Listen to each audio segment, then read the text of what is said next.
அந்தஸ்தா இருப்பார்னு மட்டும் சொல்லுங்க. வழிகாட்டக்கூடியவரா வருவார்னு சொல்லுங்க. எப்படி எப்படி வருவார்னு சொல்லுங்க. அவருக்கு என்ன தோஷம், நீங்க எத்தனை விதியில மைனஸ் பார்த்தாலும் சரி, தலையிலே வெடிச்சாலும் சரி, மறுபடி ஜம்முன்னு வந்து நிற்பாரு. அவன் ஐ எம் ரோபோ அப்படின்னு வந்து நிற்பாரு. புரியுதா? அந்த குருவின் பார்வை அவரை மற்றவங்களுக்கு உதவி செய்யக்கூடிய அளவுக்கு, வழிகாட்டக்கூடிய அளவுக்கு, ஒரு உபதேசம் பண்ணக்கூடிய அளவுக்கு சமுதாயத்தில் போற்றத்தக்கவரா அந்த ஜாதகர் வளம் வருவார்.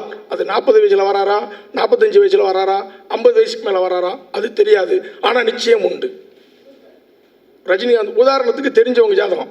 ரஜினிகாந்துக்கு குரு லக்னத்தை பார்க்கா 7லேருந்து வயசு 75 ஆச்சு, இன்னமும் நடிச்சுக்கிட்டு தானே இருக்கார். கஷ்டப்படுதாரா? கஷ்டப்படுதாரா? ஆமாம். ஆரம்பத்தில் என்ன சிரமப்பட்டுப்பார், அது வேற. நான் இங்கே யோகம் பேசுகிறேன், சிரமத்தை பேசலை. No minus point, no